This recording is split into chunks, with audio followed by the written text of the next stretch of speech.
Session ఎన్డీఏకు majority సీట్లు వస్తాయని exit polls ప్రకటించడంతో బెంచ్ మార్క్ ఇండెక్స్లు సోమవారం 3% పైగా లాభపడ్డాయి. సెన్సెక్స్ 2507 పాయింట్లు ర్యాలీ చేసి 76,469 వద్ద సెటిల్ అయింది. రైట్ గా ఇది సెన్సెక్స్ కథ అయితే ఎప్పుడైతే ఎగ్జిట్ పోల్స్ ఎన్డీఏకు అనుకూలంగా ఉన్నాయని చెప్పి దాదాపుగా అన్ని ఎగ్జిట్ పోల్ చెప్పినటువంటి అర్ధరాత్రే టోల్ ఛార్జీలు దేశవ్యాప్తంగా 5% పెంచారు, పాల ధర ₹5 పెంచారు.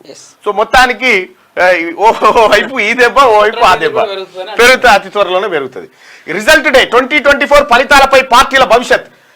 కాంగ్రెస్ బీజేపీ బీఆర్ఎస్ లీడర్లలో టెన్షన్. తమ సర్కారు పనితీరుకు రెఫరెండం అన్న సీఎం రేవంత్. మెజార్టీ సీట్లు గెలిస్తే పార్టీ పాలనపై మరింత పట్టు. ఎక్కువ సీట్లు తమనంటున్న బీజేపీ, బీఆర్ఎస్ కు వన్ ఆర్ నన్ అంటున్న సర్వేలు. 10 సీట్లకు పైనే వస్తాయని కేసీఆర్ ధీమా వ్యక్తం చేస్తా ఉన్నాడు. ఇది అత్యంత ఆశ్చర్యకరమైనటువంటి విషయం. అందుకని నా పాలమూరు ఎమ్మెల్సీ నవీన్ కుమార్ రెడ్డి గెలిచిన తర్వాత ఏమంటాడు చూసినావు కదా, మొత్తం తెలంగాణలో ఉన్నట్టు 10 పార్లమెంట్ సీట్లను గెలవబోతా ఉన్నాం, ఇంకో ఎమ్మెల్సీ కూడా మనం గెలవబోతా ఉన్నాం. సో ఎవరు అధైర్యపడకండి అని చెప్తా ఉన్నాడు. అందుకనే సామెత ఉంటుంది చూసినావా, అసలు పాలమూరు ఎమ్మెల్సీకి సంబంధించిన నిన్న ఇండియా టుడే ఛానల్లో కూడా చర్చ డిబేట్ చూసినాను, నేషనల్ ఛానల్లో ఇండియా టుడేలో రాజ్దీప్ సర్దేశాయ్ చేసిన చర్చలో. సో అలా కేసీఆర్ చేసిన కామెంట్ల మీద కూడా చర్చ జరిగింది ఆ డిబేట్ లో. అసలు స్థానిక సంస్థల ఎమ్మెల్సీకి, స్థానిక సంస్థలు అంటే ఆల్రెడీ ఎన్నికైన ప్రజాప్రతినిధుల మధ్య జరిగేటువంటి ఎమ్మెల్సీకి, ఇప్పుడు ఎమ్మెల్యే కోట ఎమ్మెల్సీ ఎన్నికల్లో గెలిస్తే ఏముంటుంది, ఎమ్మెల్యే కోటలో ఏ పార్టీకి ఎక్కువ మంది ఎమ్మెల్యే ఉంటే సహజంగా ఆ పార్టీకి సంబంధించిన ఎమ్మెల్సీ అభ్యర్థి గెలుస్తాడు. సో స్థానిక సంస్థల ఎమ్మెల్సీకి కూడా ఏ పార్టీకి సంబంధించిన స్థానిక సంస్థల ప్రతినిధులు ఉంటే ఆ పార్టీకి సంబంధించిన అభ్యర్థి గెలవడం సహజం అది. సో అది కాకపోతే ఏంటంటే కాంగ్రెస్ పార్టీ రాష్ట్రంలో అధికారంలోకి వచ్చిన తర్వాత ముఖ్యమంత్రి సొంత జిల్లాని ఒక ప్రయోగం చేయాలనుకున్నది విఫలమైంది. సో ఇది టీఆర్ఎస్ పార్టీకి బూస్ట్ ఎట్లయితుంది, టీఆర్ఎస్ పార్టీ క్యాడర్ కు ఎక్కడ అవకాశం ఉన్నది, సో ప్రజల యొక్క నాడు ఎట్లయితుంది. అంటే ఇక్కడ మనం గమనించాల్సింది, సంకల్ గుద్దుకునే వాళ్ళు ఎవరైతే ఉన్నారో ఆల్రెడీ స్థానిక సంస్థల బీఆర్ఎస్ కు సంబంధించి ఉమ్మడి మహబూబ్ నగర్ జిల్లాలో 1000 పైచిలకు ఓట్లు ఉండే. 1000 పైచిలకు ఓట్లలో 333 ఓట్లు వాళ్ళకి రాలే వాళ్ళ ఓట్లే. సో అది పక్కకు పెడితే కాసేపు తాత్కాలికంగా క్యాడర్ ఆందోళన పడకుండా 28 గంటలు మత్తు ఇంజెక్షన్ ఇచ్చే కార్యక్రమమే కేసీఆర్ వ్యాఖ్యలు. అంతే తప్ప కానీ కేసీఆర్ పర్ఫార్మెన్స్ ఎన్నికల్లో మీరు చూస్తారు. కాసేపట్లో రిజల్ట్ కూడా మనకు అందుబాటులోకి వస్తుంది. 8-20 అయితే ఉంది. మరి కాసేపట్లో పోస్టల్ బ్యాలెట్లకు సంబంధించినటువంటి లెక్క బయటకు వస్తుంది. మనం చూస్తూ ఉండొచ్చు ఎప్పటికప్పుడు. ఇక లోక్సభ ఎన్నికల ఫలితాల కోసం అన్ని పార్టీలు ఉత్కంఠగా ఎదురు చూస్తున్నాయి. నాయకులంతా గెలుపుపై ఎవరి ధీమా వాళ్ళు వ్యక్తం చేస్తున్నప్పటికీ లోపల టెన్షన్ పడుతున్నారు. ఈ ఎన్నికల ఫలితాలు రాష్ట్రంలో వివిధ పార్టీల భవిష్యత్తు నిర్ణయించబోతుండమే ఈ ఆందోళన కారణంగా విశ్లేషకులు చెప్తున్నారు. ఇక్కడ సార్ ఎందుకు విశ్లేషకులు చెప్తా ఉన్నారు అన్ని పార్టీల రాజకీయ భవిష్యత్తు అన్న దానికి సంబంధించి అంటే, సో టీఆర్ఎస్ పార్టీకి సర్వేలు చెప్పినట్టుగా నన్నార్ 1 సీట్కే కనుక పరిమితం అయితే ఆ పార్టీ రాజకీయంగా పూర్తిగా భూస్థాపితమైన ప్రమాదం ఉంటుంది. ఒకవేళ టీఆర్ఎస్ భూస్థాపితం అయినప్పుడు సహజంగా ఆ ప్లేస్ లోకి ఎవరు రాగలుగుతారు, Bharatiya Janata party. So Bharatiya Janata party once ఒకసారి ఒక రాష్ట్రం మీద ఫోకస్ చేసిన తర్వాత వాళ్ళు కింది నుంచి వెళ్ళి కొట్టడం అనేది స్టార్ట్ చేస్తారు. అది సో కింది నుంచి వెళ్ళి కొట్టడం స్టార్ట్ చేయడంలో భాగంగా ఫస్ట్ బీఆర్ఎస్ ను కథం పట్టిస్తారు మొత్తం జీరోగా బీఆర్ఎస్ పార్టీ సంబంధించినటువంటి నాయకులందరికీ. సో మనకు అందుతున్న సమాచారం ప్రకారం రిజల్ట్స్ వచ్చినటువంటి రేపో మాపో ఆ పార్టీలో కీలకంగా ఉన్నటువంటి ఒక 7-8 మంది మాజీ ఎమ్మెల్యేలు ఇప్పటికే భారతీయ జనతా పార్టీ అధిష్టానంతో టచ్ లోకి వేరు. అంటే కాంగ్రెస్ పార్టీలో తిరిగి చేరలేనటువంటి అవకాశం ఉన్నటువంటి వారు, అంటే గతంలో కాంగ్రెస్ పార్టీ ఎమ్మెల్యేలుగా కాంగ్రెస్ పార్టీ నాయకులుగా ప్రాతినిధ్యం వహించినటువంటి వారు బీఆర్ఎస్ లో చేరి ఇప్పుడు బీఆర్ఎస్ రాజకీయంగా కనుమరుగవుతున్నటువంటి నేపథ్యంలో ఆ స్థానంలోకి భారతీయ జనతా పార్టీ విస్తరణ ప్రారంభమవుతున్నటువంటి క్రమంలో వాళ్ళంతా కూడా భారతీయ జనతా పార్టీ అధిష్టానం టచ్ లోకి వెళ్తున్నారు అనేది ఒక సమాచారం. సో మా వరంగల్ జిల్లాకు సంబంధించిన భూపాలపల్లి మాజీ ఎమ్మెల్యే రమణారెడ్డి ఆయన భార్య రేపో మాపో బీజేపీలో చేరబోతున్నారనే ఒక ప్రచారం జిల్లాలో జరుగుతూ ఉన్నది. సో ఇట్లా అన్ని జిల్లాలో కీలకమైనటువంటి నాయకులంతా కూడా బీజేపీ అగ్రనాయకులతో టచ్ లోకి వెళ్ళిపోతా ఉన్నారు. అయితే ఇందులో బీఆర్ఎస్ పార్టీ క్లోజ్ అయిపోతా ఉన్నది, భారతీయ జనతా పార్టీ ఆ ప్లేస్ లోకి అక్యుపై కాబోతా ఉన్నది. ఇప్పుడు ఆందోళన అంతా కూడా ఏంటంటే కాంగ్రెస్ పార్టీకి ఉన్నది.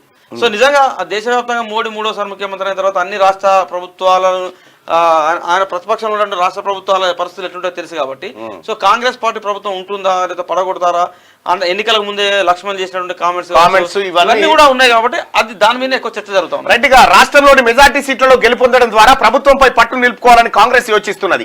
కాంగ్రెస్ కంటే ఒక్క సీట్ అయినా ఎక్కువ గెలిస్తే రాష్ట్రంలో దూకుడు పెంచొచ్చని బీజేపీ అనుకుంటున్నది. ఇక తాము కనీసం ఒక్క సీట్లోనైనా గెలిస్తే పరువు నిలబడుతుందని, లేకుంటే పార్టీ మనగడే ప్రశ్నార్థకంగా మారుతుందని బీఆర్ఎస్ భావిస్తున్నది. అంటే ఒక్క సీట్లోనైనా గెలిచి మనగడం అంటే 106 మంది ఎమ్మెల్యేలు, 9 మంది ఎంపీలు, 5-6 రాజ్యసభ, 40 మంది మొన్నటిదాకా 42-43 మంది ఎమ్మెల్సీలు, ఇంత విస్తృతమైనటువంటి 32 మంది జిల్లా పరిషత్ చైర్మన్లు ఇంతమంది ఉండగా ఒకే ఒక్క దెబ్బకు ప్రజా నిర్ణయానికి మొత్తం వచ్చి పాతాళానికి పడ్డది. ఒక్క సీటు గెలిస్తే సాలనే కాడికి వచ్చింది. సో దానికి కూడా ప్రధాన కారణం ఏంటంటే బీఆర్ఎస్ పార్టీ క్యాడర్ కూడా ఎవరు ఆందోళన చెందాల్సిన అవసరం లేదు. ఎప్పుడు కూడా పునాది లేని ఇల్లును మనం ఎంత బలంగా ఎన్ని అంతస్తులు నిర్మించినా ఉండదు. అది పునాది లేని ఇల్లు బ్రహ్మాండమైన 10 అంతస్తులు కనబడుతుంది. ఆ క్షణం నీకు అందంగా కనబడతా ఉంటది. అంటే ఇల్లు నిర్మాణం అయిన తర్వాత రంగులు వేసినప్పుడు లైట్లు వేసినప్పుడు అందంగా కనబడుతుంది. కానీ ఆ పునాది అనేది బలంగా లేదు కాబట్టి ఒకటి కూలడం స్టార్ట్ అయిన తర్వాత ఆఖరిగా పునాదితో సహా మటాస్ అయిపోతుంది. రైట్ గా అసెంబ్లీ ఎన్నికల్లో ఓడి రాష్ట్రంలో అధికారం కోల్పోయిన బీఆర్ఎస్ కు ఈ లోక్సభ ఎన్నికలు జీవన్ మరణ సమస్యగా మారాయి. ఇప్పటికే ఎగ్జిట్ పోల్ సంచలనాలన్నీ రాష్ట్రంలో కాంగ్రెస్ కు బీజేపీకి నడవనే ఫైట్ ఉందని, బీఆర్ఎస్ ప్రభావం పెద్దగా లేదని తేల్చాయి. బీఆర్ఎస్ కు ఎన్నికల్లో ఘోర పరాభవం తప్పదని అంచనా వేశాయి. కానీ ఎగ్జిట్ పోల్స్ ఓ గ్యాంబ్లింగ్ అని బీఆర్ఎస్ చీఫ్ కేసీఆర్ కొట్టిపారేయగా ఎగ్జిట్ పోల్స్ తో తమకు సంబంధం లేదని, ఎగ్జాక్ట్ రిజల్ట్ కోసం తాము ఎదురు చూస్తున్నామని ఆ పార్టీ వర్కింగ్ ప్రెసిడెంట్ కేటీఆర్ అన్నాడు. నిజంగా వీళ్ళకి అనుకూలంగా ఉంటే అన్ని సంస్థలు చెప్తా ఉన్నాయి కదా, ఆషామాషి కాదు కదా వాళ్ళు చెప్పినాయి అని చెప్తుండే. సో ఈ రకంగా ఎగ్జిట్ పోల్స్ విడుదల చేసిన సంస్థలకు కూడా కేసీఆర్ కేటీఆర్ అనే వాళ్ళ తరఫున మనం కృతజ్ఞతలు చెప్పాలి. ఎందుకు కృతజ్ఞతలు చెప్పాలంటే కేసీఆర్ కేటీఆర్ అంటే సహజంగానే వాళ్ళ ఓటమి తట్టుకోరు. సో వాళ్ళు మానసికంగా ప్రిపేర్ చేస్తారు. అంటే 3 రోజులు ఇప్పుడు కూడా ఏమైతే సడన్ షాక్ అయితే కొద్దిగా మైండ్ క్రాక్ అయ్యి ఇబ్బంది అయ్యి జరంత పిచ్చి పిచ్చి చేసే అవకాశం ఉంటది. కాబట్టి ఈ రాష్ట్ర ప్రజలకు వాళ్ళ పిచ్చి పిచ్చి నుంచి కొంత విముక్తి కలగాలంటే వాళ్ళని మానసికంగా 3-4 నుంచి ఎగ్జిట్ పోల్స్ అని కూడా ప్రిపేర్ చేస్తున్నాయి. బిడ్డ మీ పని అయిపోయింది రాబాయ్, మీకు సీట్లు వస్తలేవు, ఏం టెన్షన్ పడకురా, నిమ్మలంగా ఉండండి. ఫస్ట్ సడన్ గా షాకింగ్ న్యూస్ ఉన్నప్పుడు కొంత ఇబ్బంది ఉంటుంది. కానీ మెల్లగా 3 రోజులు అవుతుంది కాబట్టి మనం పెద్దగా ఈ రాష్ట్ర ప్రజలు కూడా ప్రశాంతంగా ఉండొచ్చు. వాళ్ళ పిచ్చి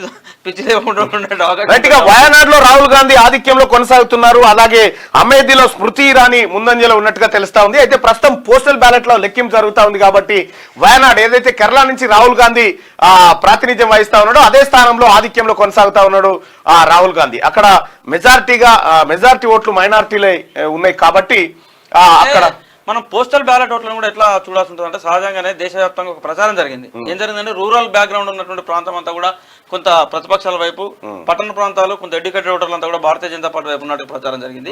ఉద్యోగులు పోస్టల్ బ్యాలెట్ వేసేవాళ్ళంతా కూడా ఎన్నికల విధుల్లో పాల్గొన్న ఉద్యోగులు కాబట్టి సో ఎన్నికల విధుల్లో పాల్గొన్న ఉద్యోగులు సహజంగానే నీకు అమేథ్ లాంటి ప్రాంతాలు, అమేథ్ అంటే ఉత్తరప్రదేశ్ సంబంధించిన ప్రాంతాల్లో కొంత భారతీయ జనతా పార్టీకి అనుకూలంగా ఉండే అవకాశం ఉంటుంది. అట్లనే వయనాడులో కూడా వాళ్ళు కొంత కాంగ్రెస్ పార్టీకి అనుకూలంగా ఉండే అవకాశం ఉంటుంది. కాబట్టి దాని పెద్దగా మనం మధ్యాహ్నం కల్లా క్లారిటీ. రాష్ట్రంలోని 34 కేంద్రాల్లో కౌంటింగ్. తేలనున్న 525 మంది అభ్యర్థుల భవితవ్యం. మొత్తం పోలైన ఓట్లు 2,20,24,806. కౌంటింగ్ నేపథ్యంలో వైన్స్ బంద్ బుధవారం ఓపెన్. ఇది అత్యంత కీలకమైనటువంటి కార్యక్రమం.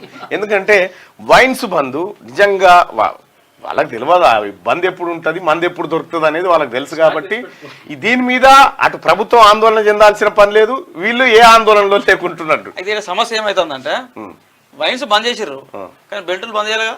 అవి ఎందుకు బంద్ అయితే? అవి బంద్ కాలే కదా. ఇది